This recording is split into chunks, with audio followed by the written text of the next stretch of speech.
Okay, I think we're live, and I'm Dan Formless, joined by none other than Bjork and Ben, the star of Ben Around the World. This is episode 8, and I'm going to quickly show you where I am. I'm on the 20th floor, and if I open the window, you can see my view Oh man, of Tokyo, which is pretty cool. And the sunsets are amazing. And maybe if this podcast goes on too long, I'll be able to show you the sunset. quite likely, I think. We have got Bjork over there. We've got loads of cool art in this flat. Shout out to my friend Nick, who didn't give me permission to do this. I'm just going to show you. He's got these great posters. He's got Muhammad Ali looking after my bike that I've borrowed. Shout out to Villy for lending me that. So yeah, I just thought I'd take advantage of my slightly nerdy side, and I'm doing this broadcast with an iPhone 6. Is that straight? That's straight enough. Yeah. With an iPhone 6, I've added this kind of big crazy, it's called an EXO lens, a Carl Zeiss lens. It is Mutar 0.6x ASPH. I hope everyone knows what that means. And I'm using some Bluetooth headphones made by Flair, the Flair Pro headphones, which I had to buy. I'm not endorsing them for any other reason other than I think they're actually really good. I think That's how we do it here. No paid endorsements, just the things that we actually like. Yeah, exactly. No paid endorsements. But I would say they were retailing at £300, which I would never have paid for them. They've brought out a second version, which to me doesn't sound like they've made many improvements. I think on the higher fidelity end, there might be slight improvements, but they've reduced these ones to 150 and then a further 10% off right now. So just look up Flair Pro headphones. The great thing is the Bluetooth fitting thing here, which has the microphone. You can detach the headphone wire from that and put them onto a normal headphone wire and connect it to your device. So they're Bluetooth or wired, which I think is quite a rare thing. So if your battery runs out on your Bluetooth thing, you can just carry on using them. So that's my intro. As I say, episode 8, I'm in Tokyo. And Ben, where are you? I'm in New Delhi. Since we last spoke, I've basically travelled the majority of India. I travelled down from Mumbai, where I arrived, all the way down the west coast to Kochi via a month in Goa over the New Year for the New Year's parties there, and then over to Bangalore for some work. That's the kind of tech Silicon Valley of India, and then to Auroville, this sort of crazy hippie futurist community, and then since then I cycled 2,500 kilometers in one go over the last month, all the way up to Delhi through the center of India, where no one I've ever met outside of India has ever been, but I've had some of the most interesting experiences there. Yeah, I've been a little bit delayed to do this podcast because I had a bit of a nightmare with my bike, though. My kind of technical update would be, or my PSA, I think, to cyclists would be to make sure you replace your chain quite often. And if it starts skipping, replace it, because I found out in a very expensive way that if you don't replace your chain in time, then you have to replace a lot of other parts of your group set on the bike. One of which is not available in India at all. So I'm having to get my sister to ship it to Nepal for next month, which is going to be very painful. So wait a minute. It's basically, what's the crank? The crank's on my bike's just out of shot. The crank's the bit where the pedals attach and so that's turn. the bearing bit in the middle. It's not the bearing. So basically, what I've worn out is everything the chain touches. Because I didn't replace the chain. I over the last 2.5K, it started skipping at the beginning, and what I should have done is replace the chain. So you've worn away all the cogs. Basically. All the cogs, yeah. So the chain has stretched, and then it started to wear away on all of the cogs, the front cog, and the back ones. Yeah. So I'm kind of lucky in a way, because I mainly ride on. I've got 30 gears. I've got 3 on the front, on the chain rings at the front, and 10 on the back. And I've because I mainly ride on the middle gear on the front, I've worn that middle gear almost completely. Like if you look at the teeth, it's unbelievable how worn they are. So now if I go into that gear, it just continuously, it will never actually, I can never put any weight on the pedals or even pedal flat on that. The same happened on some of the gears on the back sprocket. So when I got to Delhi, I found a bike shop with pretty good reviews, actually. Dropped down there. They cleaned the bike, and it's cleaner than it ever was, I think, even when I put it together in my flat in Peckham. But they don't have the parts for the front cogs, basically. So I've gone down to 20 gears, and I'm just about to cycle into the Himalayas. So that's going to be a pain. I've sent the correct cog. It's only 20 quid. That's the annoying thing. It's just they don't have them in India. It's just not they don't have that particular crank or whatever, or sprockets that I need. So I'm going to have to probably pay about 3 times as much in shipping to get it to somewhere in Nepal where I can pick it up in a month's time or maybe 3 weeks' time. So that was a painful lesson. Yeah, but not that bad. I mean, you haven't had a crash or anything, and yeah. Have you had any more punctures? I've had puncture watch. I have had another puncture. I got another big chunk of metal into the tire, which I pulled out in the last couple of days here since I cycled from Agra, where the Taj Mahal is. There's a lot of trucks on the road there, so there's a lot of wire that comes out of the tires there. They're all wire reinforced, and so on the side of the road there's big bits of wire. But yeah. Well, all tires are wire reinforced. It's just that we're not used to people running their tires running it entirely down. The wire comes out. Yeah. I've been taken over by some trucks that literally they just have the shreds of a tire remaining on one of the axles, and they're just powering on. Yeah, it's very similar in the Philippines, I'll be honest. So let's just quickly. Do you know the name of that bicycle shop? Just shout that bicycle shop out. It's literally called The Bike Shop. And it's in Delhi. Crazy, yeah, Delhi, in South Delhi. It's the most rated one there, and they have actual Shimano registered or trained engineers there, which is good. Because I went to another shop and you can just see by the reaction of the engineers or the mechanics that they've never seen a bike like this before, which is not reassuring when you're giving away your bike to someone to fix. But these guys were properly trained up and did a really good job, apart from the fact that they just don't have the parts, or that one part that I need. If it makes you feel any better, my friend Colin from Scotland, who's a massive bike enthusiast, he bought a very rare bike from another friend of his who was an even bigger obsessive in bikes. And Colin took that all the way to San Francisco for some crazy uphill bike competition. Like a hill climb race. Yeah. Those are wild. It got damaged in transit, even though he packed it really, really carefully. And he still did the hill climb race, but basically the head, like the way the handlebar thing fits onto the front forks, was just kind of damaged or bent. Headset, yeah. He could not replace it because the company had gone out of business, and he could not get anyone to machine something or anything. It was just, as he put it, the bike was just a massive paperweight. Oh man, that is killer.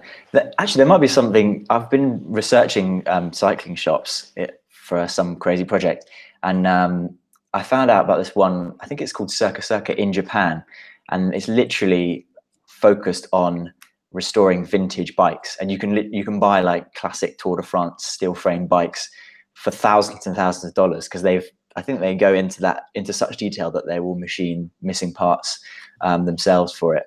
If you get a chance, well, obviously you're probably not as bike obsessed as me, but if you get a chance to go there, definitely do. If I end up in Japan, I'm going to go along. I'll message Colin and see if he's still got his paperweight, or whether he's see if he fancies shipping it over to Japan just for repair. You know, it's a pretty big transfer bill.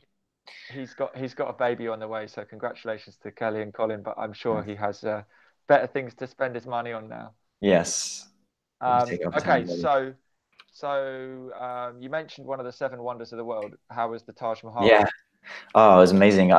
I've really since I arrived, particularly in Mumbai, I've kind of been put off by going to anything touristy. I found that I went to kind of India Gate in Mumbai, and it was just absolute hell. Like as soon as I stepped off the train in downtown Mumbai, I just everyone that's there like spots you and makes a beeline for you to try and sell you take you on a 3-day tour of the town, or to sell you anything that they're trying to sell, or this kind of stuff. Anything that's you try and buy is they'll like triple the price. Yeah, it's absolutely knackering. That said, the Taj Mahal, Hold on, isn't that where you got charged to go into the toilet and charged to come out of the toilet? Yeah. Well, I didn't fall for that one. So yeah, I went into the toilet and paid my 1 rupee, which is what was that? That's like less than a penny, basically. It's like 100th of a penny or something. And I came out, and then as I was coming out, the guy stops me, and he's like, 10 rupees, 10 rupees. I was like, come on, mate. He's literally standing under a huge sign that says toilet 1 rupee. It's ridiculous. But I suppose people do it. I think a lot of people see you. I suppose I am a lot richer than the majority of people in India, or in some parts of India, I suppose. But yeah, you're definitely seen as a bit of a walking bag of money in those cases. And yeah, and it was the same in the Taj Mahal. It was out to an extent, yeah. So I actually got scammed for the first time, which is annoying. I was a bit over, because I basically, my only source of entertainment these days is YouTube. Before I got to India, I was watching a lot of videos about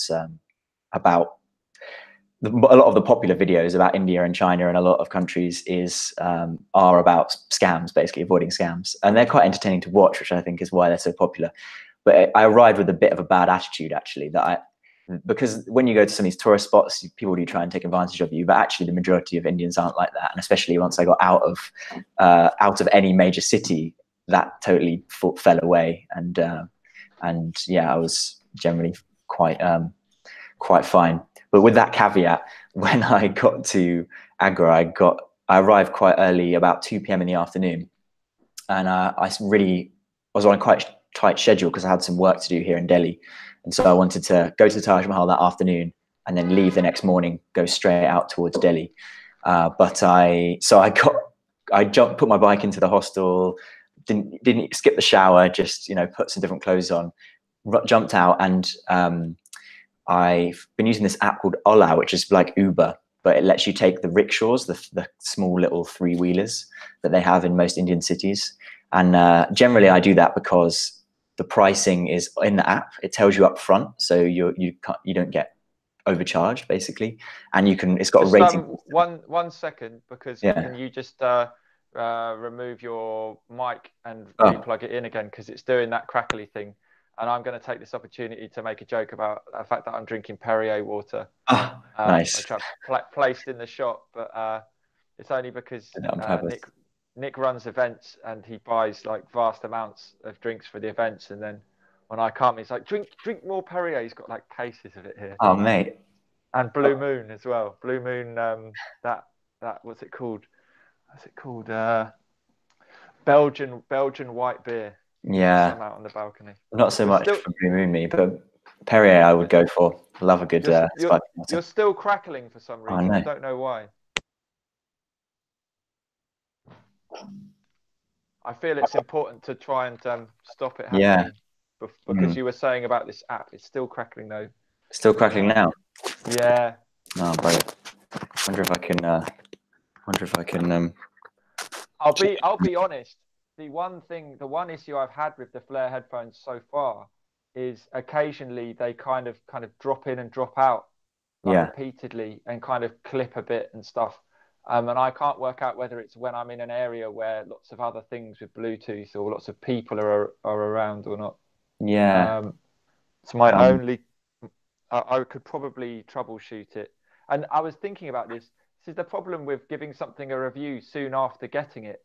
You don't really come away with you find a lot of problems as time goes on. And if you've already submitted your review, whether it's on Google or your unboxing video you've done on YouTube, I don't know if they're necessarily that realistic. And I'm starting to realize that reviews after a month or even longer far more useful. Yeah, I had those with the RCA headphones. They're awesome up front, and then they just kept dying for me every like few months. They just couldn't stand up to my daily commute. How's that? If it's still not good, Still crackling. It's still crackling. I Oh, don't know why. Last time when we were doing our test before we started, microphone. it did that, and then you unplugged it and you went silent for a second, and you plugged it back in, and it was perfect again. How about now? Still crackly. Still crackling. That's surprising. Yeah. I've completely unplugged it. That's weird.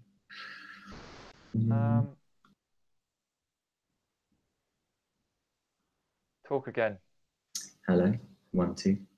Ah, that's good. Okay. So you muted and unmuted. I don't know why that would. Yeah, I've just gone with the Mac mic now, so I hope it's not too bad.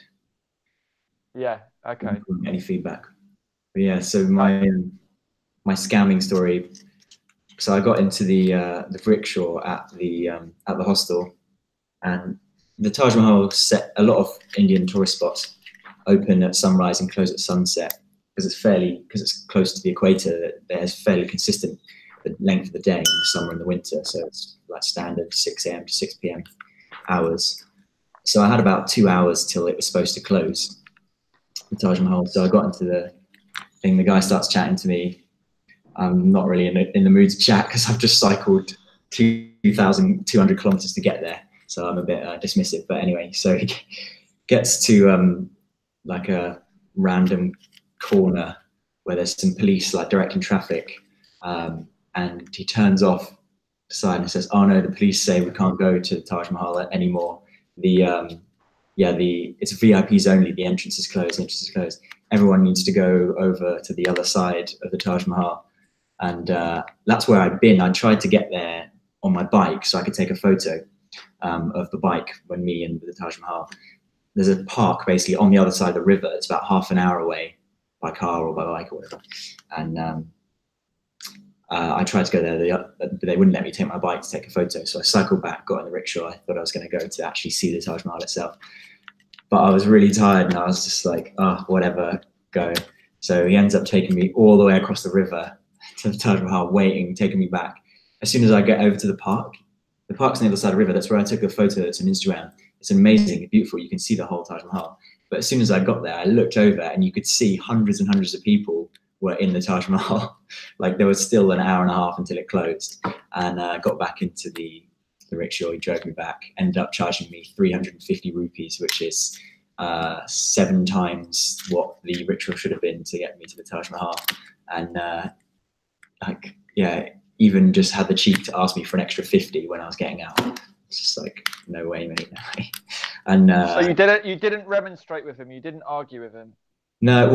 At that point, I just resigned to the fact that I was gonna. I don't know. I didn't have the energy to argue at that point. I only realized. It sounds very English of you. Well, the thing is, like, I'd spoken to so many people on. Or a couple of people that I met over the course of the last few months, and actually a video that's coming out from my kind of the vlogs I suppose I've been doing of my actual cycling.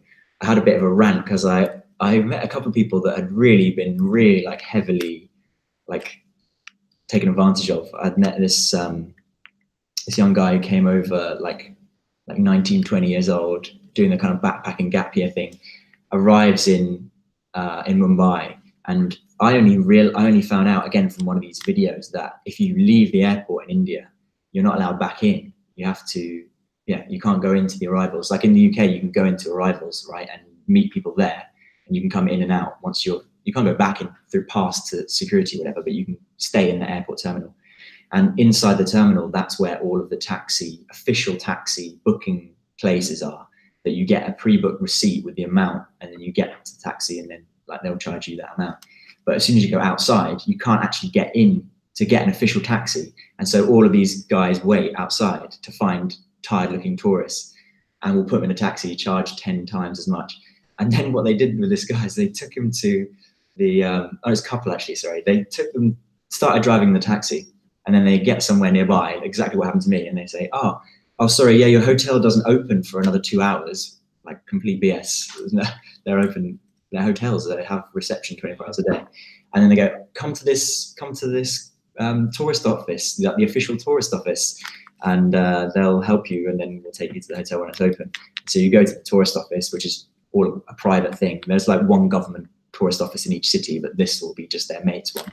And then they tried to get this couple, basically they were basically going to backpack around, fly, book their own buses, book their own trains, which is perfectly normal. Like thousands of people do it. It's a normal way. Like you can backpack around India. They were like, oh no, you can't do that. You have to give us all your money now and we'll book everything for you. We'll drive you around in a private car and book all of your hotels for you through our thing, you know. And luckily they just said, we're too tired, we're going to go, and walked off. And a similar thing happened again, like a really young girl came over, like I met from Germany. She was like, she'd managed to get all the way from the airport to the metro station by her hostel, which is pretty impressive, to be honest, because I find that hard anyway. Like, and this is the day after arriving, after like a 10-hour flight, a 12-hour flight. She'd got so close, a 10-minute Google Maps walk. And so she was walking from the route, and then she just had to go through an underpass below a station. And so there's a security guard there who basically said, oh no, you have to go and get a ticket from the tourist office to go through this underpass. Again, total BS, it's like a public underpass. And apparently got really aggressive and was like shouting, and just really sounds really upsetting to me. Like, I would find that upsetting, even after being here for like 5 months, let alone if I just arrived off the plane. And again, yeah, went to this unofficial tourist office, got overcharged massively for all the train tickets that she was going to take for the rest of the trip. And luckily, like those people that I met have all been still really enjoy being in India and want to stay and want to come back. But I've definitely met people that have told me that they're never going to come back, or they've had like a really terrible time in the country. So it can be a really hard thing to deal with. I think it definitely puts off. Well, maybe your bad attitude that you described you arrived with was handy, and maybe you would have been ripped off a lot more than your taxi ride. Yeah. So I think there's one born every minute, and you know you can't be ripped off unless you let yourself get ripped off. And yes, they were tired, and there's all these factors, and obviously the guys are going to be experts at doing it, but at the end of the day, they lost a bit of money. Doesn't mean that much. No. You hear some horrendous horror stories. I mean, the German girl got, traveling by herself and getting shouted at by that guy. I mean, that's not nearly as bad as some of the stories you do hear. Maybe not things done to tourists, but to women in India, there's some horrific stuff. Yeah. So well, that's a really interesting thing that I've noticed as well. Just meeting and making like young Indian friends is that there's the majority of like the Indian friends that I've made through places I've been, like being in Goa, being in Mumbai, being in Delhi and Bangalore and big cities. They're all super modern, liberal young people. Like they've got the same attitudes in a lot of ways that we have, or that a lot of young people do around the world. But the culture that you're in here that they've grown up in is very, very different. And one of the ways that I noticed that is there's this hotel chain here. Well, it's not a hotel chain. It's a hotel app called Oyo, which is basically like, it's as if one of those booking apps like Booking.com or Trivago or whatever, if they actually branded the hotels themselves, right, it would be the same thing. So like you go through here's the app.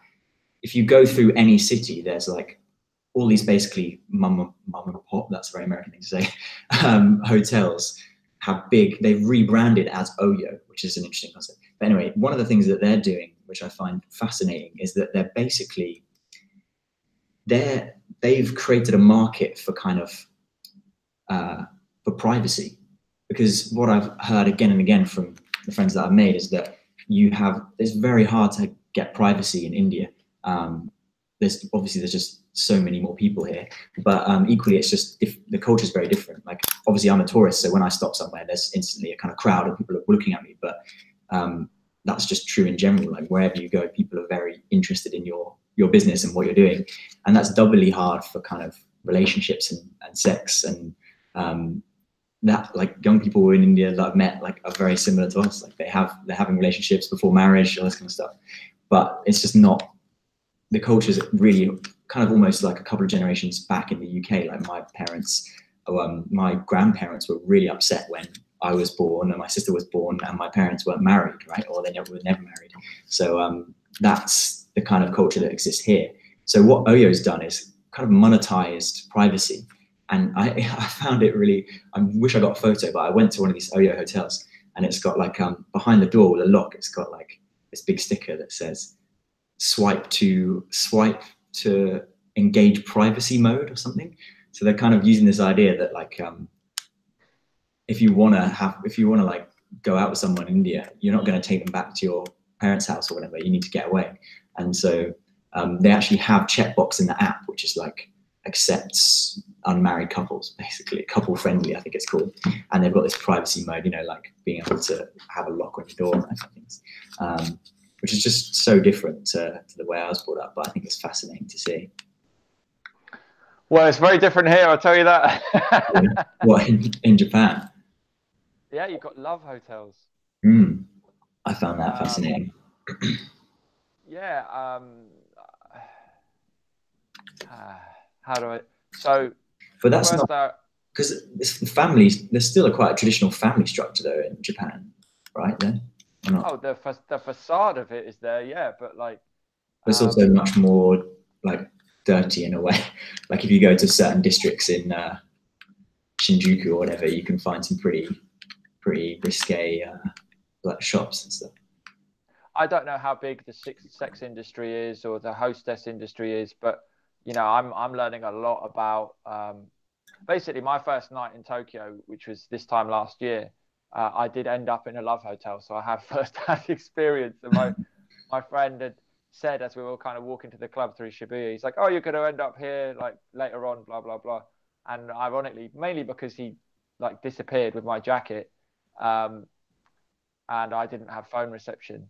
I ended up, you know, in a love hotel with a very nice girl who turned out to be married and seemed fairly used to the love hotels and how they work. There's a few things that go on.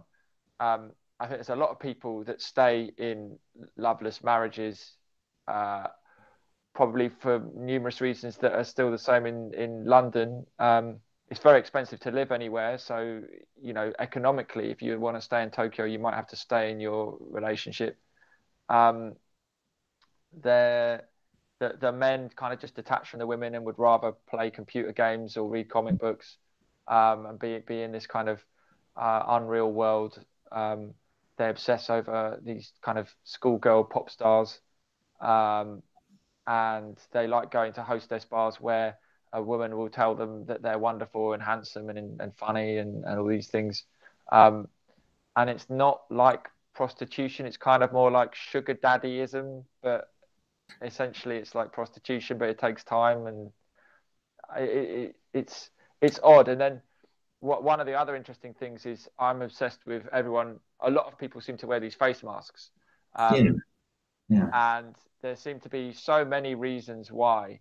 And women, including that woman who came to the Love Hotel, she said she likes to wear it because she can go out without wearing makeup. If she needs to just go down to the shop down the road, she can just put it on, go out without makeup.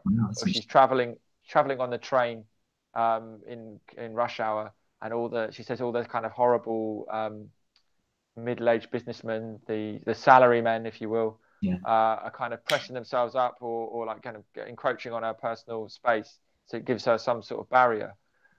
However, there is also the element of the women, the hostesses, the sex workers. They don't want to be seen in the street. So a lot of them will move around and will wear the face mask so that they're not identified by people they know, clients, like anything. You know, they just need to move kind of fairly discreetly and hidden. So you do have a number of murky under things, and I'm not saying any other city's any different. It's just that it's my third visit, so I'm starting to kind of see more things like this. And it's interesting. It's interesting, and staying with someone who's lived here for 13 years and he has a very, very kind of clear understanding of how things work or don't work here. Um, Yeah. it helps. It's Yeah, an interesting one.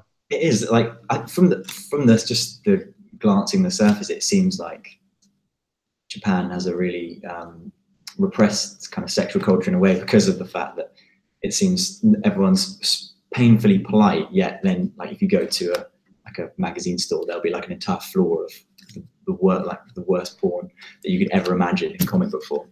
But it would be intriguing to me just to learn so much more about it because I've only been to Japan for about a month, and which is not even. I think by the time I left, I'd only just kind of started to be able to open my eyes to some other parts of Japanese culture because it's just so inscrutable to me anyway personally. Just because got some kind of cultural and technological reference points, but very little cultural reference points to Japan. Even just on the top level, I found it so like the music there, the music industry there is entirely. It's like 80% local music, right? It's a lot of Japanese music, and it's still like 90% CD at the time I went there. But anyway, so even just the music culture was entirely different when I went. Yeah, I mean, I think there's a few points there. Like, firstly, Tokyo is this megalopolis. I'm in one city, Shinjuku, and I can cycle down the road in about 10, 15 minutes, and I'll be in another city, Shibuya.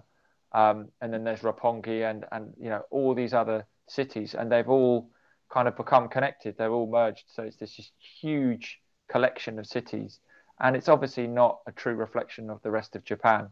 And when I went down to Kyoto, and I've only been to Kyoto like 2 different days, 2 different visits, I started to realize how much more chilled out and kind of calm and sophisticated it is in certain ways, from the music that they have, just everything. Just it's not so built up. Osaka has its own vibe as well. You've got all these different cities, so I'm going to spend a week traveling around a bit, again on a Japan rail pass, and I've actually got a gig in Nagano. I'm going to be going up a mountain again, get a day's snowboarding and a DJ gig. So yeah, that's going to be cool. I don't know if I'm going to try and find those pesky snow monkeys again because I failed back in October. But What are these? Snow monkeys? There are these snow monkeys that I went up to try and see, and the day that I went, they weren't around. It wasn't really cold enough. There's some hot water springs, and these kind of nature reserve people have been since like I think the 80s. They've realised that if they feed the monkeys that live around on the mountains, they'll come down and they'll bathe in the springs, and people can kind of you can just kind of hang in a certain area and film them, but you can't look at them dead in the eyes, and you have to kind of don't fuck with the monkeys basically. But the monkeys will fuck with each other in front of you. I've noticed that. That's interesting. I've spotted a lot of monkeys that have become a regular sight on the road here, and I've seen a lot of like signs with here. One of the things I love about India is how a lot of the signs are kind of hand painted, but they'll have ones in the national parks where there'll be a tourist standing, like a stick figure tourist here, and a monkey, and then there'll be like an arm going towards the monkey, and then there'll just be bloody chaos in the third frame of the picture. So I've gathered from that you shouldn't try and like touch the monkeys or feed the monkeys or whatever in India. Not that I would want to be honest. Yeah, and actually, I did see. I spent a month in the Philippines visiting my dad before I came here, and he lives in this beautiful island called Siquijor. And I've realised more and more as I've travelled more around the Philippines how untouched his island is and how rare that is, and it's kind of not been ruined by tourists yet. Backpackers come through and enjoy the diving and the sunsets and a few other things that island has to offer. But I went to another neighbouring island called Bohol, and they we kind of got ripped off. But we went up to see the tarsier, which is this like tiny little. I guess it's still a monkey. It's got these massive eyes. It's just up at night normally, and it sleeps in the day. It's got hands like frogs, and it's got a tail like a rat, and it's tiny, I know what you and mean. Yeah. it's super cute, super What's it cute, called? and like a tarsier, Tarsier. I managed to get a really cool T-shirt of one, and it's like it looks like it's smiling on the T-shirt. And then and I wore it. As soon as I got here. I think I was here 2 days, and then I had my show on Domune, and I wore it on that, which I thought was quite fun to kind of put something kawaii, something cute on. Into Domune. Yeah. So what are you doing? Are you there on Hoxton FM business? You've been going to Japan a lot lately. I'm kind of initially it was to visit Japan because I've always wanted to, and because I was visiting the Philippines and it's not much further. Um, Making the contacts over here is one thing, but you have to kind of follow up, and video calls aren't really so great, and the opportunity to stay with someone here makes it a lot more appealing. But Yeah. I've been kind of exploring things. I've filmed a number of interviews. The first Dominion show I did back in October, I featured two interviews, one with a French guy who is absolutely obsessed with Japanese house music from the 80s and 90s, a guy called Browther, who releases some amazing house and techno music. I had that interview with him and an interview with a very talented local artist called Sasaki Hiroaki. I featured both of those interviews on my Dominion show, and then I had a DJ set with my friend Nick. Um, and this visit back, I wanted to do another show, and I had filmed a whole load of other interviews on my first two visits. So, with the help of my new editing assistant and camera professional, Alex Lawler, shout out to him. I got two more interviews cut together and featured those, and I was actually, you saw it on the show, the guy who runs Domune, who kind of sits at the back doing all the visual editing. Um, he picked up the mic from his booth and kind of like the voice of God started asking questions to my interpreter and to me, and referred to me as Dan Chan, Yeah. which Remember Japanese have told me is very cute as well. So I think it was the T-shirt that helped with that. that's so good. Um, and obviously he was asking these questions like, oh, what are you doing? And I feel like it's hard for people back home to really understand like why I didn't go and get another studio. And I've kind of realized that it doesn't matter how I explain it, it just doesn't make sense to them. They see like I built something up that was like 100 shows, 500,000 viewers and listeners every month. Why would you throw all that away? But the reality is it took 7 years to do that, and I could see what was happening, and what people are maybe realizing now is um, live streaming through Facebook, YouTube, Periscope on Twitter, even the mighty Chew TV.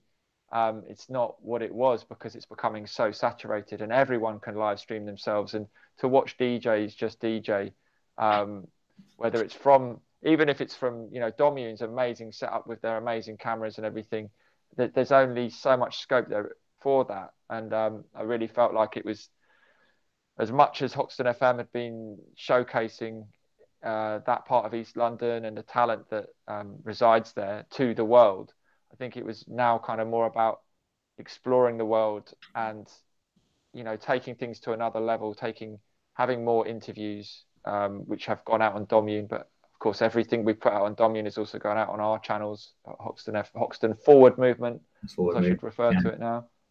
Um, I'm kind of realizing that I can set up pop-ups at any time I want.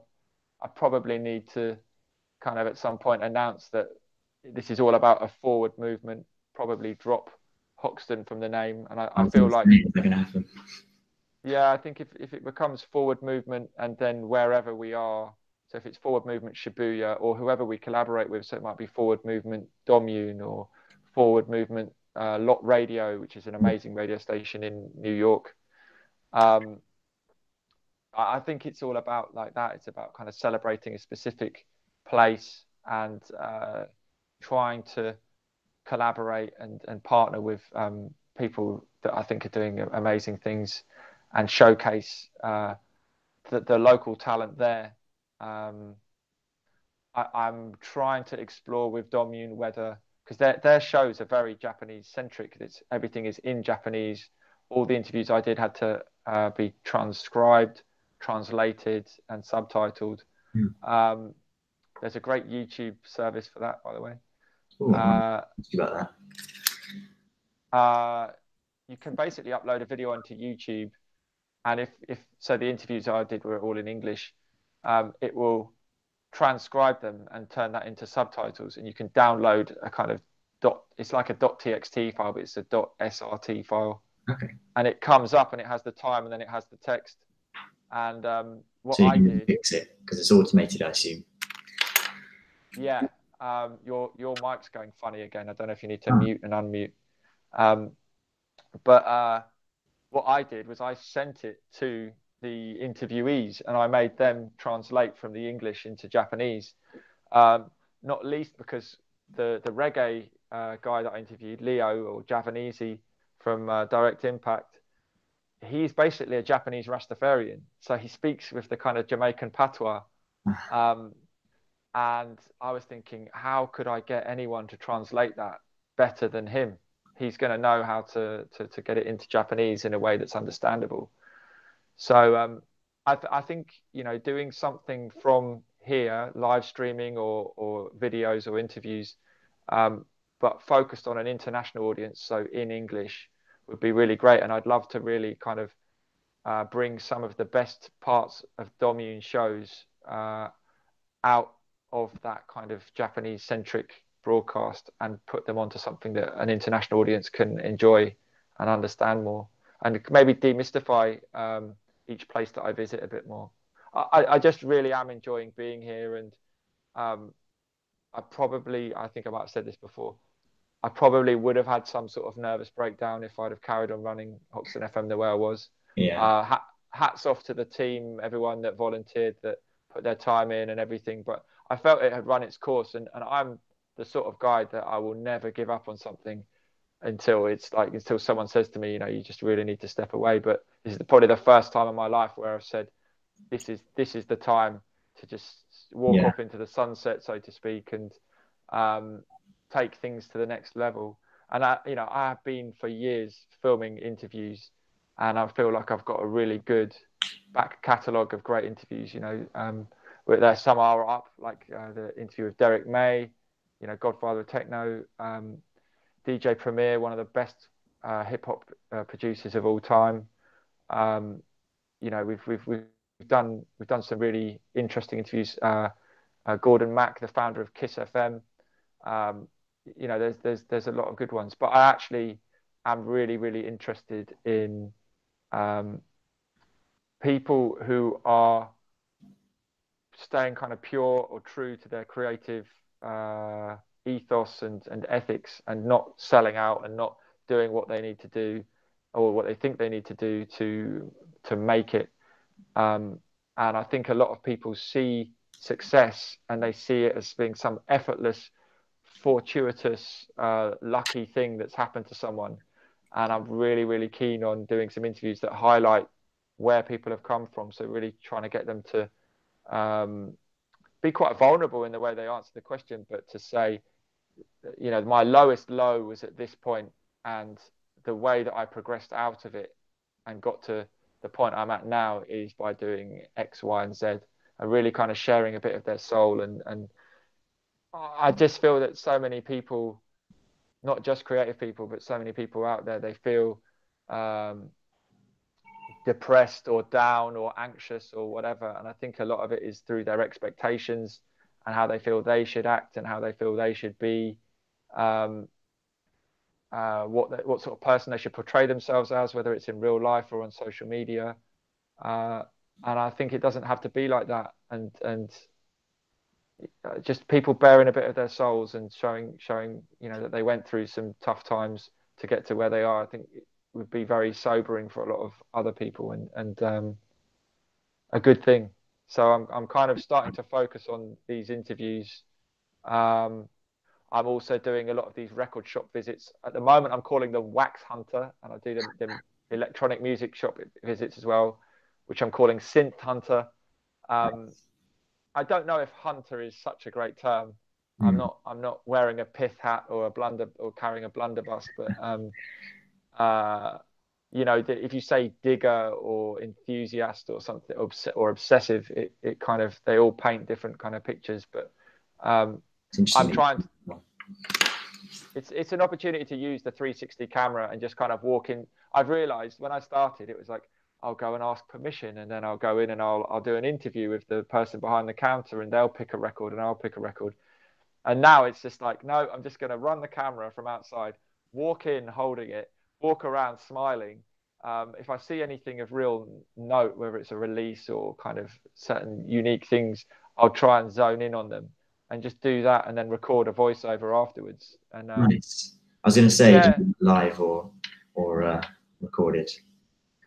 I think I think I think I'm trying to think about what I would like. So if I'm going to visit a city and someone's put up a video that shows all the shops they really loved that they visited, along with their honest interpretations of their experience of that shop. So yeah, I went here. I really like the selection, but they only let you listen to 3 records at a time. It can be kind of weird because there's no one behind you, but you have to listen to 3 records and then give them back, and then hand them another 3 records, and then they open them for you and Yeah. then give you them back. And um, you know, there's certain shops of this in the same. There's I'm going to say there's basically a chain of shops called Disc Union, and the one in Shibuya is okay, but like a little bit uppity. It's like 5 or 6 floors of all sorts of different music. Not a great selection of music that I like, but I tend to go there and look and then say, why did I come here again? Um, I went to the Shinjuku one, and they wouldn't even let me listen to the music, Wow. and they weren't rude about it. But no one will ever be rude to you in Japan, but they won't be. They can kind of pretend to be nice, but it's a bit fake, to be honest. Uh, So I was just like, okay, I've spent all this time looking for these records. You won't let me listen to them, so I'm not going to buy them. And they looked at me like, okay, and I gave them back, and it's just that thing. And I'm gonna forget what it's called, but I was going to another shop. I think it's in a place called. Let me just double check because otherwise I'll say it completely wrong. Um, I went to this shop called Jet Set, which has taken the Pan Am logo and hijacked it and just written Jet Set in there, which is absolutely amazing. Like, I love it. Yet they won't sell me a T-shirt. They don't have any T-shirts with that no. logo on. Well, Only considering they've sweaters ripped that it are off, like. you should just rip it off. Get I'm it. going to rip it off. They ripped it off, so I'll rip it off. Yeah, exactly. It's like sampling hip hop. Yeah, exactly. Um, Use it for inspiration. Shimo Kitazawa. So that's Nice. a particular area. That's where Jet Set Records was. But there's also a Disc Union, which I happened to cycle past. And I thought, even though my experience in the other 2 chains wasn't great, I'm going to give this one a go because people say they're all different. And I went in and it was amazing. It's just like I found a record that I never thought I'd find. That is, I paid £20 for it, but you can't get it for less than 60 on Discogs if you can even get it, and it's in immaculate condition. I found a whole bunch of other records, and it's like open. It was open till like 9:30 or 10 o'clock at night. Um, Are they it all had the three. characters then? Is that? Do you think that? Pardon? Are they all run independently? This is what I'm not sure about. Someone did say that to me. I'll double check and find out for when I put my video together. But they that was a really good shop. And like, this is the thing is it's big. It's really big. It had loads of jazz, loads of soul, loads of other stuff, and you've got a lot of enthusiasts going there, but you've also got quite a lot of staff. Um, and it's something I've noticed in Japan. They seem to be kind of employing a lot of people when they don't necessarily need that many people, or you'll see a lot of kind of older guys working with like almost like a kind of high vis jacket and a Yeah, baton, they're basically you know, traffic like, cones, aren't they? yeah, but there's like 5 of them to Yeah, help a vehicle back out of some sort of loading bay. Um, I and found it that was even, even more the case in the Philippines, actually. There's like 6 people in a fast food joint just standing there looking like they've got nothing to do. And I guess it's because there's subsidies or there's it's cheap employment. But it's a very interesting observation to kind of make. Anyway, I'll quickly say I'm going to put together a video for each city, just with all the experiences. I'll probably put out little bite-sized kind of social media bits and experiences, but I'm going to make these videos for people like me. So if I wanted to see a video on a whole bunch of shops to go to, I think I'd love this. And it's just me walking through, voiceover, honest experience. I don't have to be nice or nasty because I'm not saying it in the shop. But I'll give my honest opinion, just like I have with these headphones or anything else, because I'm independent, and that's what Hoxton FM always was, and that's what I enjoy being. I have no idea how I make money out of doing it, but I just really, really enjoy doing it, and I don't think it's about making money out of it. It's about getting a greater understanding of these cultures and getting inspiration for making music myself, making new contacts, getting gigs in places like Nagano. And the live video streaming seems to be going pretty well because Fabric just brought me in to do a live stream for them. I've actually got a business partner doing another one for them in 2 days. And then I think we're doing a whole bunch more this year. So and that's something you never do with Chew. So you've really won a big one there. Well, it is like hitting a home run, getting to work with such an amazing place like Fabric, and it's. I hope more things come of it. I think there's other stuff I'm being asked to do. There's things. I mean, I can tell you like it probably won't matter, but I'm going to be doing a lot of filming for the House of Speedo. So there's all these brands that are setting up ahead of the Olympics, and they're kind of getting their amazing venues to base themselves and to run these parties. And I've got to do the walkthrough video for that. That might never see the light of day. I might never be able to show anyone it, but getting these opportunities to do these things and getting to use my getting better with my cameras and playing around with the 360 camera, even just strapping that thing to a bike, as you know. And just riding around with it, the footage you can get is great. I've got cutaways for days. It's definitely good. Sorry, I just went off on one there. That's all good. That's all my stuff. You didn't. So you cycled the whole of India, and you were talking about this place, Oroville. Oroville, yeah. It's Tell us about that. Well, before I left the UK, I've been quite interested in alternative living, or communes, effectively, in different kind of ways to live. I've not really been able to ever afford a proper flat in London, so I've lived in, I can't remember whether I told you about this, but I lived in guardianship places, which are like disused buildings. So I've lived in nursery school. Yeah, you lived in didn't you live in like a lift shaft and a boiler room? And then in the end then I just, for a while, a friend of mine owned or was in control of an office building in Old Street. So I lived on the roof of that in the lift engine room for about 6 months, rent free. Thank you very much. And I've lived in these big warehouses in Hackney, which are kind of, I'm not quite sure how legal they are. They've got fire alarms, so that's probably a good thing. But you're sharing with 16 other people or something. So as I've gone around, I've kind of been interested in stopping in places that are alternative ways to live, effectively. And Oroville is something that I've learned a lot about. It's kind of one of those original 70s kind of communes, effectively, but it's very, very different in a way. It's got a small kind of religious base in that it was founded by a kind of a political thinker called Sri Aurobindo, who gives it its name, Oro. And you're crackling again. You just started crackling again. I don't know what it is because I'm not using a particular microphone. It's probably it's been shorted out somewhere. How about now? No, it's doing it again. I mean, I would almost wonder whether it's mine, but I don't think it is. I think it might just have to. Is it inaudible, or shall I just carry on?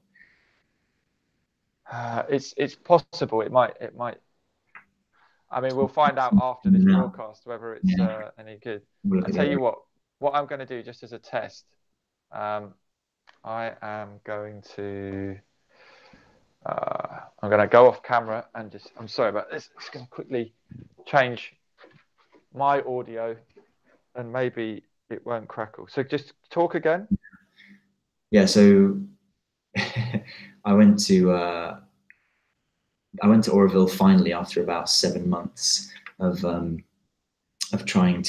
thinking about going there, and I was on the way, only about a 500-kilometer detour from where I was cycling already. So I spent about a week there. I stayed in a kind of one of the central guest houses there, and I went on this program called Experience Oroville, which is actually really, really worthwhile because the community it was started with the sort of the backing of UNESCO in 1968, and the idea was to make a global city with 50,000 residents from all around the world, where everyone was working with new forms of government and new forms of how to build and how to live sustainably and all these kind of things that were fashionable in the 70s, but are also quite important in a way now. And so, yeah, it's a very interesting place because it's actually legally recognised by an act of parliament in India as a special city. Similar to what we were talking about before about visas for a lot of countries and becoming residents. Becoming a resident of a lot of countries is actually impossible, if not hard. I think it's in China. You even if you marry a native citizen, you can never actually become a citizen yourself. And it's similar in India. Even if you marry an Indian resident, you don't become a resident. You don't ever become a resident. But Oroville is the only place which you can actually become an official Indian resident if you're from anywhere in the world. If you go through that specific kind of joining processes in a way and end up as a member there, you can do it. But so far they've got to about. It's interesting, yeah. The idea is to be a kind of anarchist, semi-anarchist community. They've reforested this whole area of desert in the south of India that it now just looks like a very lush forest. It's incredible. But there's definitely a lot of problems there. That everyone's so independent that it takes them so long to make any decisions. There were aims to get to 50,000 people over the last since the 70s. Over the last 50 years, they've got 3,000 citizens, 2,000 members, and in the same amount of time, the surrounding little villages, the Indian villages that were just huts, a few huts before, have cumulatively now a population of 50,000. So they've got a lot of challenges with ownership of the land and water, and they hire labourers from the local villages, and they still have issues with local government and things like that. But they've definitely succeeded in creating a pretty amazing community there. It's one of these places where I've definitely I sometimes struggle with the kind of hippie attitude to life, but as soon as I arrived in Oroville, I've never felt so at home really after the 7 months that I've been on the road up until that point. There's such an international community, and everyone's incredibly open in a way. You can literally just sit somewhere in a guest house or in one of the sort of communal kitchens or communal cafes or whatever, and within half an hour you can meet a guy who's lived there since the 70s, who's like built up this thing. You can meet someone who's a trained architect who's now working in an organic farm. There's such a crazy, attracts such a crazy group of people, I have to say, which is its benefit and again its curse in a way. Everyone's got their own idea. What do you mean about you said about like most places, hippie places you go to, you kind of end up getting a bit frustrated by it. What is it that frustrates you, and what is it that what was it that meant that it didn't get frustrating there? I think the thing that I struggle with a little bit with that attitude, the certain attitude to life is I think the term is probably it's a bit woo woo. I don't know if that makes sense. Like I feel like there's certain characters that you meet that are attracted to that kind of lifestyle, so a very hippie lifestyle, who kind of don't acknowledge some realities of what it is to live in a way. Do you mean like I would call them scenesters, people who just kind of latch on to something. They're kind of fair weather.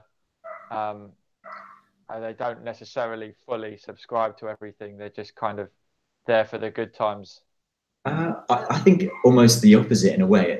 I find there's a certain character that's like, if you just manifest if you believe enough, you will manifest your desires in reality and all this kind of stuff. And I just believe too much in the fact that you have to be a bit practical sometimes and, work towards your goals. I'm being a bit generic here, but I feel like there's certain attitudes in the hippie community that are a little bit just hard to understand. I think the specific example would be I mentioned the two founders. There's this Sri Aurobindo character, and there's the mother, who's this French. I can't remember what her other nationality is, but anyway, French woman, half French woman, who started the community. And so there's some texts, Sri Aurobindo texts, and they're very. I don't know if you read anything like this, any kind of scripture style books, but there's just so little substance to what they're trying to say. I wish I'd written down some quotes now, but it's kind of almost like reading. There's a whole books, about the kind of the ethos of the founding of the commune or whatever. But it's almost all written like a horoscope in a way. In the language is quite purposefully, in my opinion anyway, quite purposefully opaque and very airy-fairy and windy, and you can read a lot into it, which is the idea, so that everyone can read into that what they will. It's kind of like the worst example of the self-help genre of books, where it's all about believing in yourself and blah, blah, blah. Whereas in reality, you can believe in yourself as much as you want, but if you don't have luck or opportunity, you'll never become like Bill Gates or whatever. If you didn't go to Stanford and you weren't born in the US, if you were born in another country, however much positive thinking you have, you can never overcome the adversity that you have in your life. And that's what I struggle with, some of the attitudes in hippiness, self-helpiness, and these kind of scripture, like spiritual, very kind of spiritual written books. Yeah, no, I hear you. I mean, yeah, you know who those books are targeting. That's the thing, isn't it? And I do find that sometimes, I don't mind them existing in a way, and the only time I find it uncomfortable is when you meet people that you feel like there's some vulnerability there. I was watching a Vice video about a kind of a self-help guru who's got a big following now, and it's just like you can see the people that come to those events, and this is a bit different to Oroville now. There's a lot of strong, independent people there in Oroville, but there are a lot of vulnerable people that get attracted to that kind of. Yeah, I mean, you've got loads and loads of cults and sects and things over here in Japan. There's a lot of lost people, and actually a lot of foreigners get kind of sucked into them because they come here and then they feel very lonely because they kind of fall into the trap of thinking that the Japanese aren't friendly. But you have to be proactive and go out there and go and get what you want. But then there's this cult that will offer you, a cup of tea and like some company and support, and then they have their weird generic texts and stuff. So I actually think that all the crackling and issues was my Flare Pro headphones. Oh no. So I wonder whether you should plug your mic back in. Oh, shall I give it a go? I switched mine off and on again, and then everything's fine now. And whilst I switched them off, everything sounded good on the speaker of the phone. So good. I will clip this on and see how it does. I've got my brand sponsorship of this one would be the Rode mic. The only thing that I found is that it's not very bassy. I quite like I've got quite a radio voice if I have a proper microphone. I'd like to say anyway. But if you put a bit of a bit of compression on and boost up the low frequency, I can sound like a radio host. But this is lapel mic's quite tricky, I suppose, because they're pretty small. So it's a bit more tinny than I'd expect. I've been recording some voiceovers for my new. I've edited. We were talking about editing last podcast. I'm intrigued to see how well you've done. I've actually. Well, I brought in someone to do it for me. Oh, that would help. Oh, that would help a lot. That's cheating. I've managed to edit all my leg now. He did 95%, and I had to finish it off, and I had to add the final subtitles. Yes. But it's great to have someone else involved. I actually was meant to spend today cataloging all my video footage, so at least I know what it is. And he, being a professional, has given me all these tips on how to do it. So my recommendation would be, if in any way you can bring a professional in to just assess what you're doing and how you're doing it, they will add a lot of direction. Yeah, that's an interesting point. I definitely feel like I've been trying to work on the structure a lot of the videos, because they're very because I wasn't editing as I went along, especially the first leg across Europe, I just recorded myself, just what I felt like as I was going along in all these different clips. And so I realized when I came to edit it that I had no actual structure, arc, or any story that tied the video together, which makes them quite wondering sometimes to watch. But as I've edited now, I've finished all of the turkey leg last week. Turkey leg. Oh, I was going to say, we've got sunset now. Yeah, I should open this. It's coming, isn't it? Yeah. Oh, beautiful. Next time I'm going to use my phone, so I can show you the Delhi skyline, but maybe the Nepalese mountains, I suppose, next time. The most important thing is a fast internet connection, right? As long as you've got the Wi-Fi or something, you'll be okay. But I think that it's definitely the way forwards. I mean, obviously we both have these 360 cameras, and I had this dream of us both being able to walk around with those, and then whoever's watching can actually move around and see what's going on. But maybe that's a bit too gimmicky. But definitely having the mobility. I think it's going to be about the headphones and mics, and obviously I've had a little bit of a technical issue this time, and maybe I can troubleshoot that. Yeah. Upgrade firmware or remove any interference. I don't know why it intermittently comes and goes. Yeah. Have you had that on phone calls or just this? No, just listening to music, and this time. So, and I can't see anything that's why it would just happen intermittently. It's not low on battery. It's not doing it now. A restart seems to solve it. But I've got these ones, which my headphone pick. These are for, actually, you might like these because you've been doing a lot more running. Actually, I got these because I quite like to listen to music while I'm running. I've got them for cycling as well. But they're obviously the main thing is, obviously you don't really want to have a full seal or noise cancelling at all when you're running. I tend to used to run just with one earphone in, which is okay, I suppose. But I got these Plantronics Backbeat Fit. These ones are, one of them I lost on the first day of cycling when I left London. So I got my sister to send me some more of these when I met her last in the summer, last summer. And they're brilliant because they don't fully seal. They sort of go into your ear, but they sort of, I can't really describe it, but they sit just over not over your eardrum, but over your ear hole. And then they're really strong because I can't wear earbuds that just rest on the outside of your ear, because my ears don't have the particular thing that you need for those headphones. But they'll go over the back like your ones do. And then they also kind of hold themselves in with a little bit of a kind of spring there. And they're good, but they do occasionally, I've noticed, crackle, but not for a long period of time, just like a little short period of time. So I don't know if that's a Bluetooth thing. If I walk away from my phone, it'll do it. But sometimes even if I just put it in my pocket, I don't know if I've got very particularly dense, I don't know, stomach or something that's interfering with Bluetooth. I don't know. Yeah, I don't know. I'm going to look into it more. I do really, really like the way these flares sound. That you hear details that you don't normally hear with stuff, and I think they are for the audio quality, they're really good. I've just got to stop the intermittent issue. And the one thing I would say is on a clearer day, you would have seen Mount Fuji on that skyline. No way. Which is amazing. Yeah. Wow. Yeah.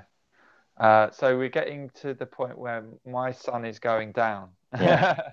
Well, we've been chatting for a while, so probably. What do we need to cover? Anything else? What have you got coming up? I guess is the So I've been stopping quite a lot for work and that kind of things, but now I've actually got quite a lot of cycling to do, which is why I'm kind of quite annoyed that I've fucked my main chain ring, because I'm going to have to cycle. I'm going into the Himalayas. So I was planning my route yesterday, and I want to go into Spiti Valley, which is this incredible kind of dead end valley up to the Chinese border. You climb 4,500 meters from the foothills of the Himalayas up into the Himalayas proper, and then you can do a loop of about 200 kilometers around and back out of the valley, all above about 3,500-4,000 meters.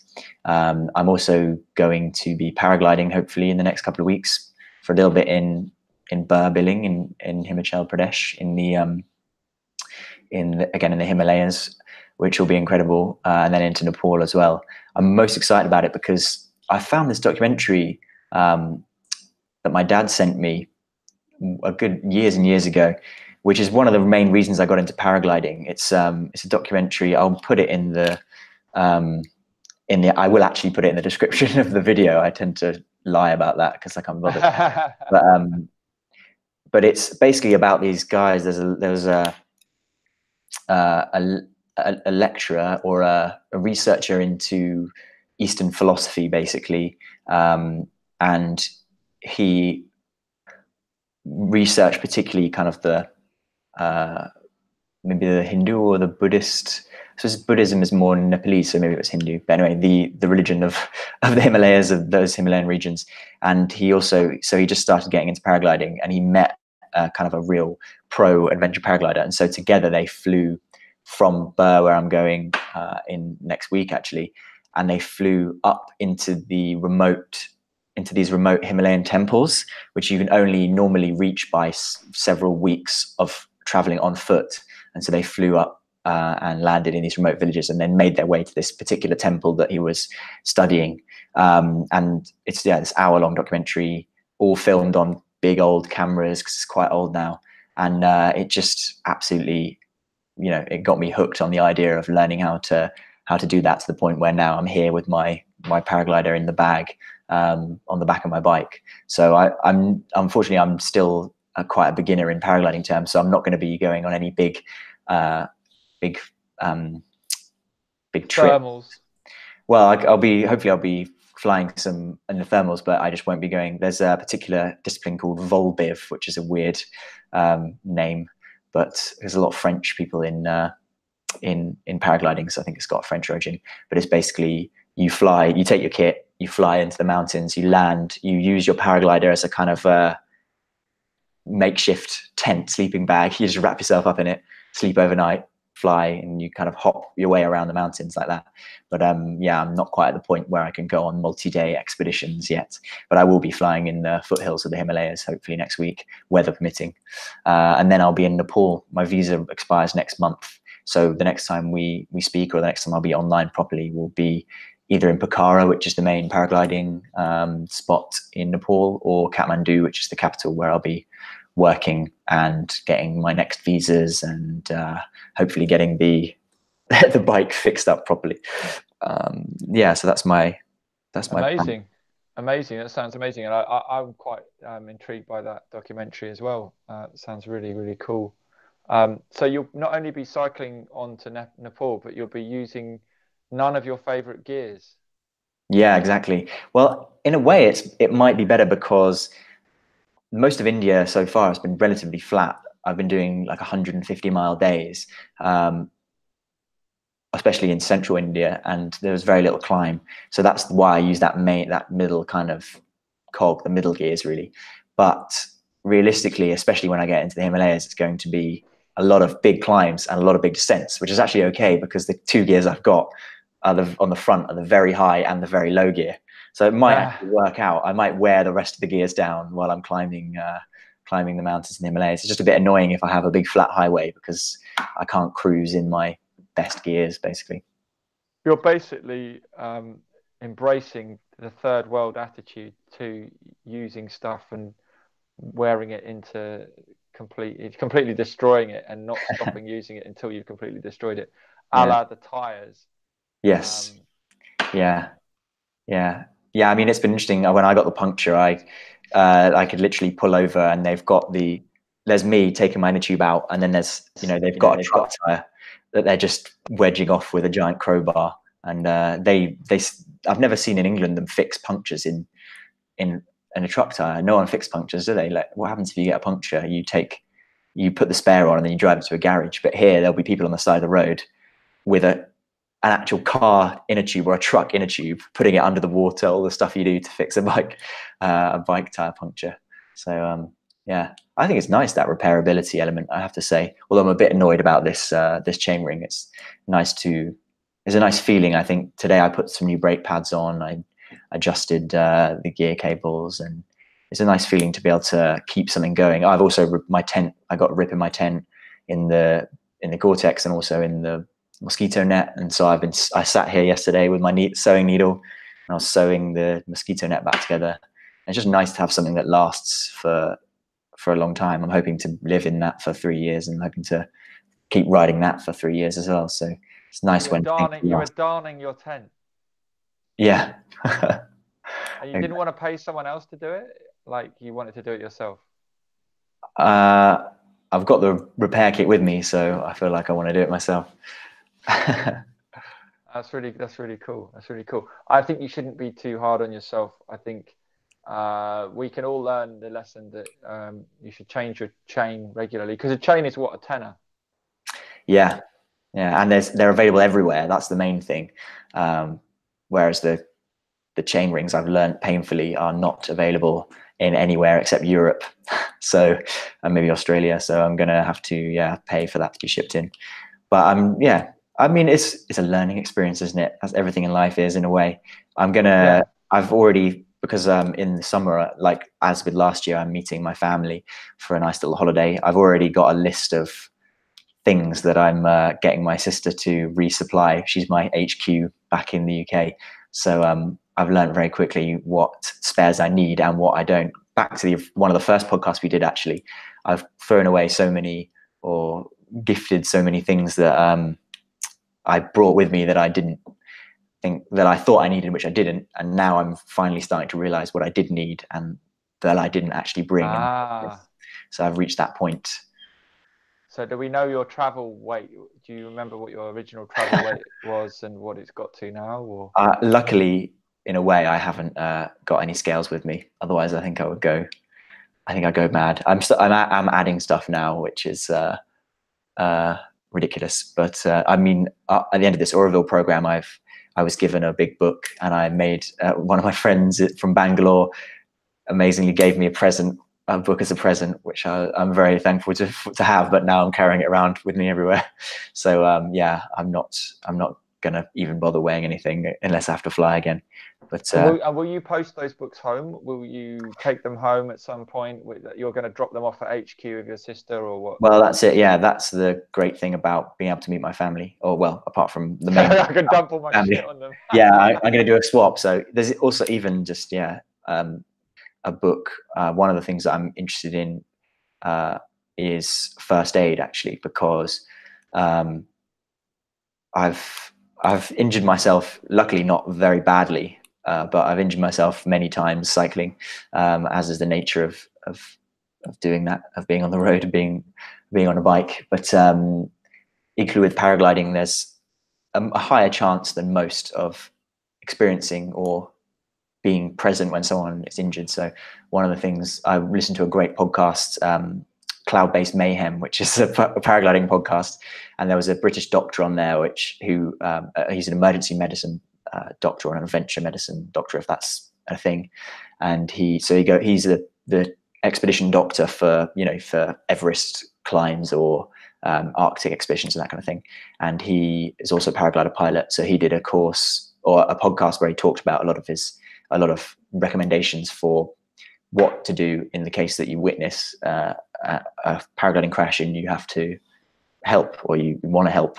And one of the things there is I'm hoping when I go back to Europe this summer to go on an adventure first aid course, but also he recommended a little book that you can stick in your back pocket of the paraglider, and so if you see someone crash and you need to go and help them, you've got something there to kind of guide you through. I'm very keen on that. I don't know, even living in London, I don't know if you've seen this, but I've seen and helped someone who got hit by a bus and someone that fell off a bike and all this kind of stuff. If you live in a city, you're in those situations where you're either the person that helps or you're the person that sort of walks by and feels terrible about it for the rest of the day. So yeah, I was the second. Some guy in full Tour de France regalia about 2 weeks after the Tour de France had finished, on Parliament Square where I used to work, the last suit and tie job I had, and he got both his legs run over by an articulated lorry. Shit. Because he was pissing about with his clip-ons. And I've used clip-ons since about 2 or 3 times, and I've just sworn that I'll never use them again because it's just not worth it, not in a city. Interesting. The thing with clip-ons is that they are more reliable in a way. Wow, really? He didn't know what he was doing, and I don't know what I'm doing, and I'm not prepared to take the risk in kind of getting to it. But I could see he was faffing about. I could see something was going to happen, and I actually chose to look away. I didn't even realize that I did it. And then I could hear the screams. I heard this kind of the breaks and the screams. And I just walked away because I had to actually get a train to Nottingham for a meeting. Yeah. And I just thought, there's loads of people here. There's loads of police here, everything. That, I'm not going to distress myself by seeing something that I'll never be able to unsee. Yeah. And I did feel guilty about it. And actually, my friend Colin, the cycling enthusiast, I messaged him and said, can you check on the cycling forums? And he just said, yeah, there's a thread about it. And it's just everyone saying RIP, RIP, RIP. And then 2 weeks later, I spoke to him and I said, I still feel really bad about that. And he went, oh, yeah, I forgot to tell you, the guy's fine. He's got 2 broken legs. He's got 2 broken legs, but he's going to heal perfectly. And then he sent me this thing about, it was in the 60s or something, those big lorries, the reason they have so many tires on each axle is to spread the weight. And the tires, I think, are articulated or something. Like, it's like, basically, it's so clever the way it spreads the weight. There's a Penn and Teller illusion that they do where they run over one of them. That's interesting. And they show you that it's like, obviously it's not ideal, but it's yeah. You're not gonna die like I thought the guy had, but he was definitely a newbie, and he was definitely not concentrating. And well, that will get you in it. I mean, it's just also hard. I was really shocked a few days ago because one of the interviews that I did, the first actual interview I did without you of another cyclist was this guy, Alex Clark, who's I didn't actually meet, but he was cycling around the world in a year, like doing an amazing pace, like proper physical effort of it. And he he overtook me in Turkey, I think. And by the time I got to Mumbai, he'd already made it to like southern Australia. But I opened Instagram to see a video from him, and he was in the States, in Oregon. He got hit by a semi-truck, and he's in a pretty bad way. But luckily he's alive, and he's in hospital. And many broken hip, I think, and very, very bad way. And I think the thing is, like, the problem with not the problem with cycling, but the reality of cycling, I suppose, is that however safe you are and in control you are and aware you are, you still are at the mercy of everyone else on the road, in a car or in a truck. And you can do a lot of things to kind of reduce that chance, but by being on the road so much, you're exposed. You're the most exposed on the road. Yeah. As the guy whose bonnet I ended up on New Oxford Street in London said, I didn't see you. And I said through the windscreen, do you see me now?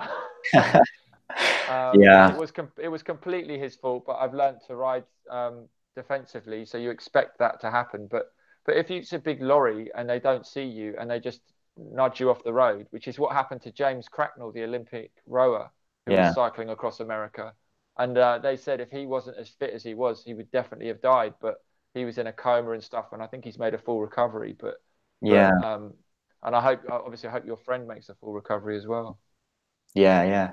I really was shocked by that, and I've said to him privately, if there's anything I can do, then I'll definitely be there to help. It's just a reality. You know, you have to be aware of these things in a way. But yeah, it's an interesting one. Sad ending there. Yeah, and well, also you started crackling, and so I had to switch off my thing and switch it back on, and now you're not crackling. So, if you didn't say anything, then it would have seemed like we were just really contemplating the, our own mortality for a few seconds in silence there. Oh, like as you've seen in India, and I've seen in the Philippines, in third world countries, life is cheap. It happens. People die, and people get on with their lives and stuff. And I think in the Western world, people obsess a lot about how finite your life is and everything, and they almost don't live their life. And like, you're out living your life, I'm out living my life. Yeah, obviously you want to minimize your risk and exposure to things, but I sent you that cliff jump thing that I did. And you said, oh, that looks really scary, and I'm thinking, you do parachuting. So it's you pick your poison, I guess. It reminds me of this post. Do you know Alex Honnold? I've just been watching the podcast, the Joe Rogan podcast, interviewing him.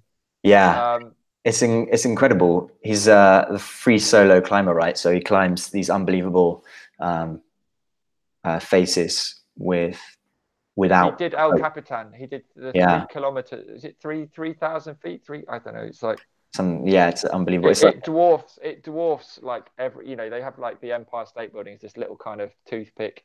In scale, but what's interesting about the podcast he was on is he's saying, I'm never pushing myself like to the extremes, but I have to. He says he's like, on a scale of 1 to 10, he's always between a 3 and a 7. He said in some ways it's more dangerous to be close to a 3 because you might not concentrate enough. Might relax. That's a really interesting point. He wrote an interesting article when another figure in the climbing world was killed doing a similar kind of free solo climb, I believe. And he just wrote an article about, because I think when that kind of thing happens, you get a lot of people that are commenting, saying how stupid it is, or how unfair it is for other people for you to do that, in your life, for you to choose to do that. But I think what he said is, he repeated what you said about, when you're doing those things, you don't like climb El Capitan without a rope for the first time, right? If you're a top level climber, you spend years getting to the point where you can climb these unbelievably tricky climbs, to the point where something like El Capitan is in the middle, is a kind of easy thing to climb, and then you go down to that, and then on top of that you spend a month beforehand climbing it with a rope. Like, that's the thing you don't see when you look at that. You just think this guy is a complete is just really reckless, I suppose. But his argument was that this is a professional career for people like that, and they know and they understand the risks, and they choose to kind of go on with their life anyway, because that's what they want to do, which sounds quite a simplistic way to put it, but also that's, they experience more doing that than most people will ever kind of experience in their life. I suppose there's a certain argument to that. One of those podcasts, paragliding podcasts I was listening to recently, there was quite a frank British guy. I wish I knew his name. I've listened to too many recently to be able to recall it, but he was saying, it's quite a humbling podcast to listen to, actually, because a lot of the time they get people on to talk through the crashes that they've had, or anyone they interview who's been paragliding for 20 years has at some point had some crash or some emergency situation. Again, it's just numbers, really. If you fly for 1,000 hours to be if you're a competition pilot and you fly 1,000 hours a year for 20 years, you will have collapses, and you will have to throw your reserve parachute, all this kind of stuff. But he said to this guy, like, what would you recommend to people that are just getting into paragliding? Like, what would you say to people that are just getting into paragliding? And he said, just don't do it, which I think is interesting because it's this kind of paradox in a way, because once you start doing it, you experience these things that are just kind of inconceivable. Like I put one recent videos I published was the cloud flight that I did in Uludeniz in southern Turkey, which to date is the most incredible thing that I've ever experienced in my life. Flying from about 2,000 meters up on the top of the peak and descending through a layer of cloud.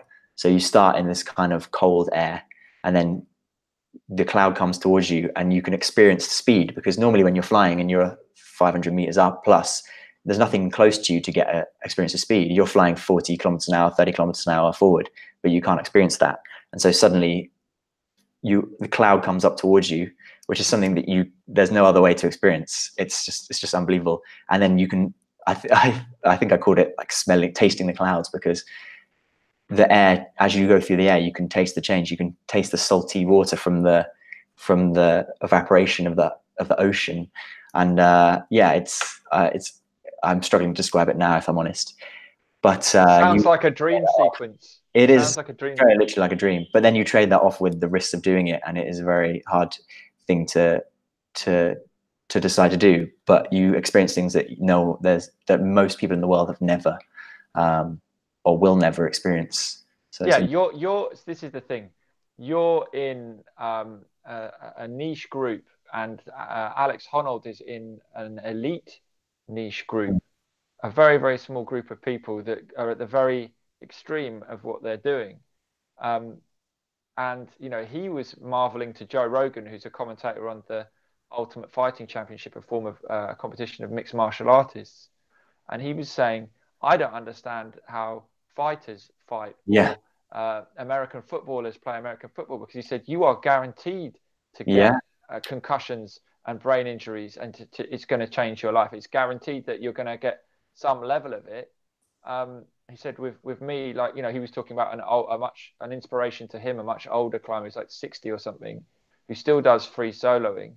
And he was saying to that guy when he had dinner with him, it's like, oh, when did you stop kind of, taking risks? And the guy was like, well, I think the most challenging climb I've ever done I did about 2 years ago. Yeah. So it's like, I just think that we've got the podcast is very good with Joe Rogan and Alex Honnold, because they both show a lack of real depth of knowledge in each other's expert area, and they're both very tolerant of each other's lack of knowledge, and they kind of explain it very well.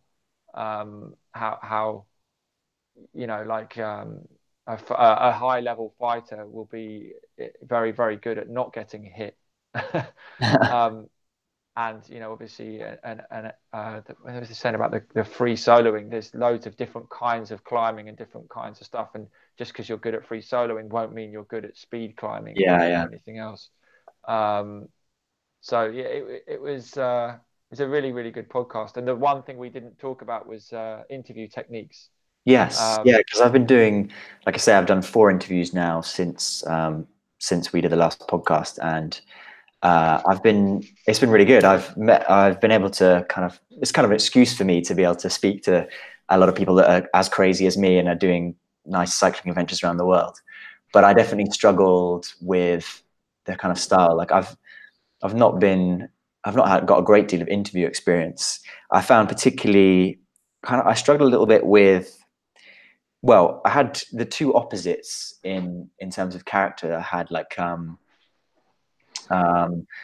very talkative and not so talkative, and my questions were quite kind of generic in a way. I put it down to my questions a little bit in terms of being able to draw people out. I also struggled with kind of guiding the conversation a little bit. There's still a few little awkward pauses in there, which I think maybe you never get rid of in a live show, but I think there's definitely ways and strategies for guiding a live show through. But obviously, because you've been doing it a lot more, I'm interested to hear what recommendations you'd have for my upcoming interviews with a fellow. Just watch people like Joe Rogan are very, very sort of. I mean, the first thing is I've gone through being a fan of his and kind of come out the other end. I think he's very much into the kind of bro science approach to stuff, and he has his perspective. He's very blinkered, and he only has people on that he really wants on. bro one of science. the things he's really good at is just letting things flow, and he'll chat for like 2-3 hour podcasts and stuff, and he doesn't necessarily do an introduction or anything. He just gets into it, and it's just people talking. So he's got that very relaxed way, and I think to be able to do that, which is kind of how we're doing it, is really important. I think if you've got someone who's not very chatty or talkative, as soon as you go into a formal route with them, they'll clam up more. So you want to say, oh, okay, this person's not so talkative, and we'll make it chatty and make it friendly. And you know how we had our chat before we went live. Yeah. That's really, really, really important. I've interviewed people who were really, really nervous, and I made sure we had a meal first. And I think that was a problem with one of the interviews. I just jumped straight in because also the thing I struggle with, which is for this as well, is that I don't want to like use up any of the good, because inevitably what happens is you stop the tape or before you even press start, they say something really interesting, and you're like, oh, why didn't I capture that? And that happened in this case. Actually, we stopped and then we chatted for another half an hour afterwards, and I was like, this is much more natural than when we were live. Absolutely, that happens. You can always have them back. That's the other thing. But note stuff down that they say in the precursor to when you just if they said something and you haven't got it live, just get it noted down, and then you can revisit. You can redirect when things are kind of not going the right direction. You can redirect it then. I think that it can help to have a set of kind of standard questions. I'm actually redrafting my own at the moment because of this kind of new approach and the idea of really taking it from a point of someone talking about their most vulnerable state and when they were at their lowest low. I think you just go and find, like, you're listening to a lot of podcasts, you're hearing a lot of different interview styles. I think you have to be really comfortable in the subject matter that you're talking about. That is like so vital. If you're talking about stuff you don't know, at least show the humility to say you don't know about it. And I would say as well, with interviewing and everything else, I don't feel like I know that much. I'm just very interested in it, and I'm kind of doing more research. I'm always like trying to be a sponge, like from looking at how Parkinson interviewed Muhammad Ali to modern techniques. There's in seeing how it's done badly. Do you remember when you wouldn't? You're too young, but I remember when George Best was on Wogan. Okay. And he was drunk, and he was just a nightmare. And sometimes there's just nothing you can do. Sometimes the best thing you can do is just shut it down and do it another time. It's interesting you mentioned about the sort of subject matter thing, because that's what I find interesting about Joe Rogan in a way. I mean, I was always a bit, well, when I first listened to it, I didn't really get into it. But then because the problem is I downloaded 1,000 episodes. And so then I was listening to the sort of the ones with his mates where he's just chatting about UFC or whatever, which I'd have no reference point to at all. But then what I did is deleted it, and then people recommended a few, so I found the Alex Honnold one. I've been listening to a lot of I've been reading a lot of John Ronson, so I downloaded the John Ronson one, and then Louis Theroux and all that kind of, and then who else? Oh, Darren Brown, which was actually Darren Brown was really interesting. What I find intriguing about Joe Rogan is that he meets a lot of people that he doesn't know anything. Well, doesn't know anything. He's not experienced in their area of expertise. But he's still, the thing that I struggle with is that he'll do a monologue for 5 minutes about his theories on that topic, which sometimes gets on my nerves, I have to say. But it's interesting to be able to have that confidence when you're talking to an expert in a particular subject, to sort of be able to wax lyrical on it to the point where it doesn't put off the person you're interviewing. There's like a certain level of confidence and general awareness and understanding, and being able to process what people are saying and put your own spin on it, that I think is an interesting thing about listening to Joe. But sometimes it does annoy me when it is, it's slightly. No, he can be super annoying. Science is the way to put it. Like, he's got some interesting. He sits in that interesting range of like hyper masculine, but also liberal in some aspects of his of his theology. Yeah, Also, he's selling bro powders, his powders at the end or whatever. It's interesting. He's the most powerful podcaster on the planet right now, I think. And so most people will, even if he's annoying them, they'll let him do it because they're on his show and it's a very powerful show and it's going to help them with what they do. He is intelligent enough to admit when he's made mistakes or when he's learned further things. He does seem comfortable in his level of ignorance as well, which is a little bit worrying. But yeah, I mean, and he also has complete fucking idiots on there as well. Yeah. Like that Alex Jones guy. Like, but then in a way, you kind of, if you can endure it, then fine. You just got to pick the ones that, the people you're interested in. There are lots of other really, really good podcasts. I really like this one. This Brazilian jiu-jitsu guy called Raspberry Ape. His podcast is called Raspberry Ape, and he's just, I think he's like slightly ginger, which is probably why I like him. But he has on not just kind of jiu-jitsu people, but he has some really intense like podcast guests, and he asks such great questions. And I feel like he's just lived his life, and he's kind of very comfortable in his own skin. So in a way, I think those make the best interviewers. The people who are comfortable in their own skin, aren't afraid to ask questions, do their homework, let things flow. Don't be afraid for there to be an awkward. It's better that there's an awkward silence than you're trying to fill it with Joe Rogan-esque type 5-minute pieces. Yeah, it's an interesting point. I wonder why fighters and comedians are such good podcast hosts. Seems to be.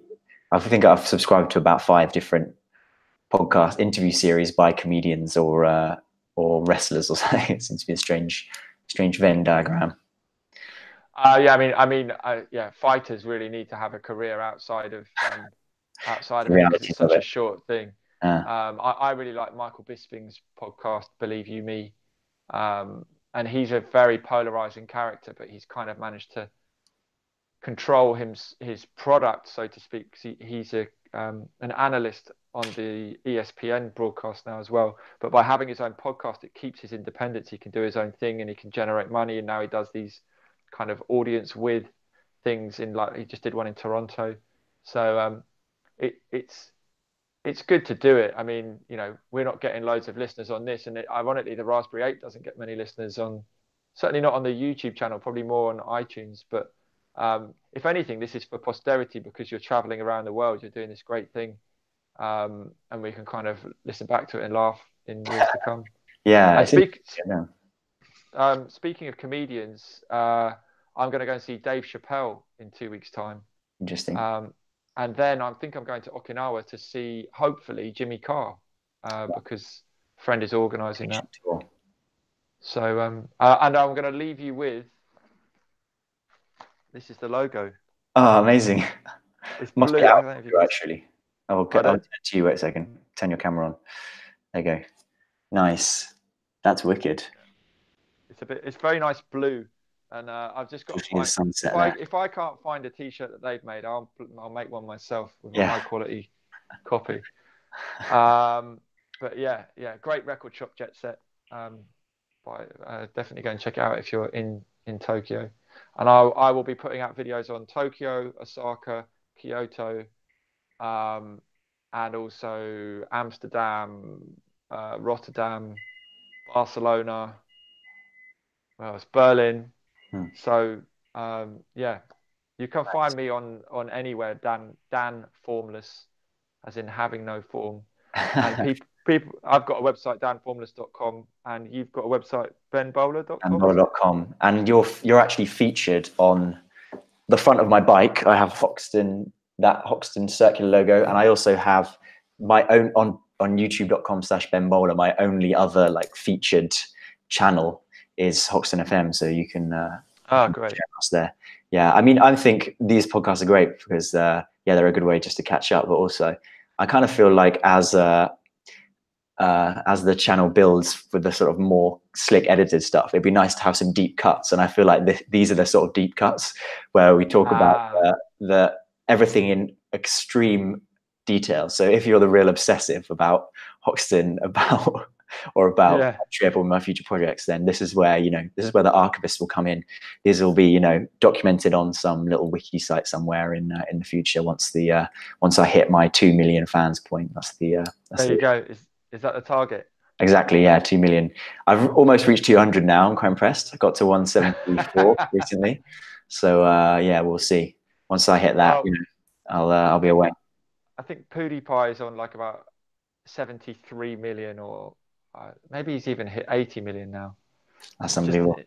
Insane. I think an Indian channel is beating him though, right? There was a T series, I think it is. There's a big thing about T series is going to beat PewDiePie. So I'm going to, when I start launching my Indian videos, I'm expecting a big uptake in subscribers, because it's a very YouTube is huge here, absolutely massive, and there's just millions of people on it. So got to start my Indian specific content. You should come over here and do a Hoxton Mumbai, Hoxton Delhi, Hoxton Bangalore.